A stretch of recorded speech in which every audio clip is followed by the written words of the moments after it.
People will often say that video games can change lives or have changed their lives. Frankly, while these stories tend to elicit a feeling of nice, I've really rarely connected with the idea that a video game could fundamentally change a life. Yes, they can connect us to life experiences or help us navigate depression, grief, or a myriad of other emotions, but life-changing?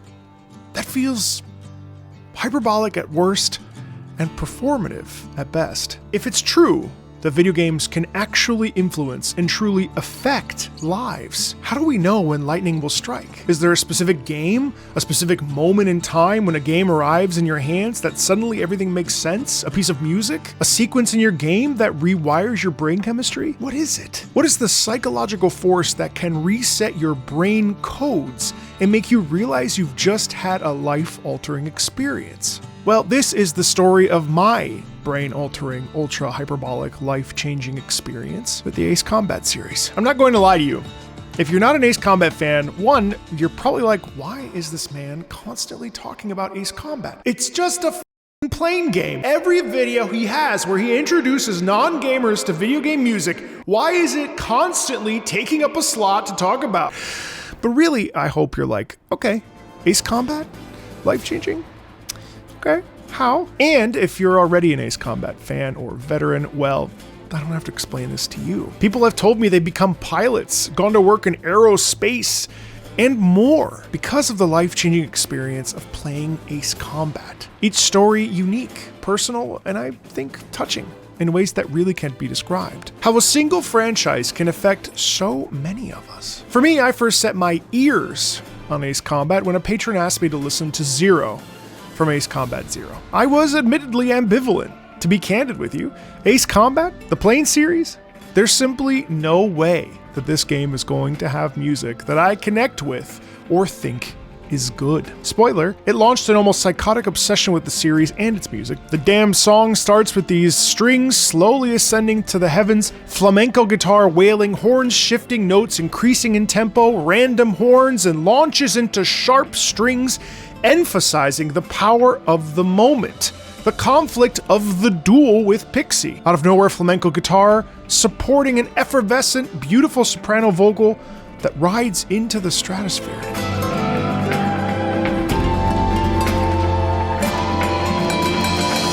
Boom! Castanets. Danger, swirling of sensuality, tension, and power. And so it continues until the song ends. And I was put in my place, forever doubting this series' music ever again. In fact, in the video, you hear me say, as the music fades, talk about my expectations totally being shattered, because that was insane. Now, okay, sure, yeah, music does this to people all the time. I'd hardly quantify music listening as a life-changing experience. When are we getting to the part that is life-changing? The soundtrack of my childhood and teenage years was inadvertently created by my dad. You see, my dad was an amateur bassist and an amateur musician who had a musician's soul. He loved music, and largely, I think I gained my musical appreciation from him. Saturday mornings, I would be awakened by him blasting songs from the various bands he loved. Steely Dan, Stevie Wonder, Paco de Lucia, Pat Metheny, the Gypsy Kings, the Eagles, or any other band that had a ripping guitar section. Like all children, I thought these bands were woefully uncool. I was busy enjoying my music. Eminem, Dr. Dre, Creed. The cool stuff. In high school, I also discovered video game and movie soundtracks. So for me, that was where the good stuff was. And my dad's stuff was kind of whatever. What I didn't realize at the time is that this music would imprint itself into my soul. Dirty Work from Steely Dan, Hotel California, Songs in the Key of Life by Stevie Wonder. These were inadvertently my music too, even if at the time I thought I'd never care about any of this old stuff. My dad was also my best friend. And in 2022, he lost his life to liver cancer. I don't carry too many regrets from my life with him, but frankly and candidly with you, I wish I'd paid more attention to the music he loved instead of dismissing it for lame or old music, because his taste was honestly pretty banging looking back. Ironically, my musical taste has shifted a great deal, I think in part due to his death. I find myself looking for music that reminds me of him. Music that feels like it would be exciting. for my dad, engaging, and something that he would want to listen to, that was worth sharing. I tell you this because I believe that the discography of Ace Combat would have excited my father to no end. Even more so, the blending of the classical components with killer guitar sections, sweeping strings, and moving choral sections feels like it was almost made for us both, for our combined musical language. His passion for rock, and my passion for orchestral music. I think this tethers me to Ace Combat in powerful subconscious ways. It makes me feel like, in a metaphysical way, my dad is still here.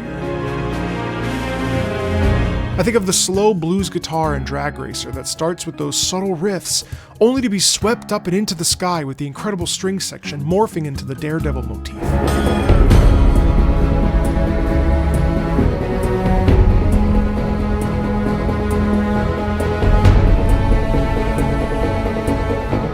Strings and guitar dancing together in the sky during Dual Wielder. Guitar strumming alongside bongos, a particular combination of instruments that doesn't really fit, but inexplicably just does. Low brass and strings showcasing the danger of the assault. I think of how much my dad would have connected with the free-form guitar improv of Magic Spear 1. How excited I would have been to show him the more orchestral tracks of Unsung War and Sound Embrace, how powerfully orchestral Ace Combat tracks could be. To show him that I finally found something for us. Not his music, or my music, but our music.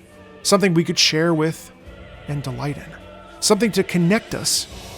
Something I wish I had simply taken the time to do more of while my dad was alive. So why is Ace Combat life-changing? Because even through death, it has given me a way to connect to my father. Every time I hear music from Ace Combat, I don't just think of myself. I think of him. I wonder if he would have liked the track. I wonder what he would say about the bass line. I wonder if he'd think it was cool or interesting.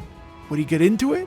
Would he jam out? Would he pull out the guitar and try to find a riff to connect with? Ace Combat allows me to keep the heart beating of my father's legacy within me. Through music and the appreciation of music, the very thing I've been able to accidentally turn into a career. Music aside, playing Ace Combat has also changed my life in one more pretty substantial and significant way. A way I'm actually genuinely pretty excited about. The fear of flying affects a wide range of people, including me for a time, but something odd has happened. A lot of my fear is now controlled, but there was a time when I couldn't even get on an airplane without feeling like the imminent death approaching me. As soon as those main cabin doors would close. I was so envious of people who seemed so calm and relaxed, reading their newspapers, unthwarted by the occasional bout of turbulence. Me, I used to sit and do a deep prayer so that God wouldn't let me die in an airplane. Obviously, therapy and other tools have helped this process immensely, but you know what else has? Ace Combat. Yeah, takeoff is now my favorite part. Having gone through the Holy Trinity, Ace Combat 6 and 7, the exhilaration of being in a high-speed flying vehicle is a joy now. I can't wait for the moment I feel the gas hit and we launch from the runway up into the sky. These days I actually blast Ace Combat when I'm flying. It makes me feel alive.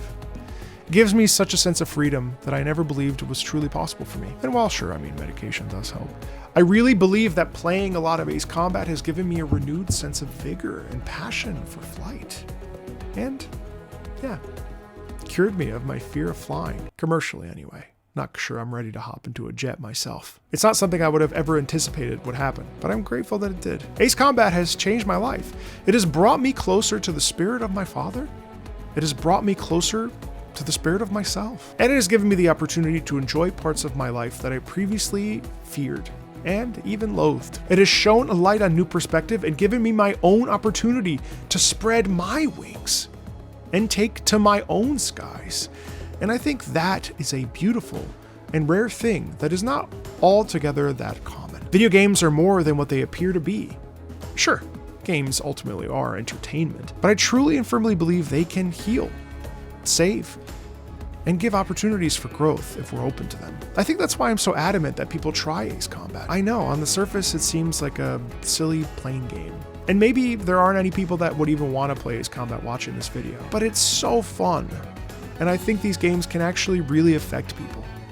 Whether it's changing their career trajectories or making them have a renewed appreciation for things they may have taken for granted in the past. There really are ultimately no words to describe what the series means to me. I just hope people can take the time to push their bias aside and try it for themselves.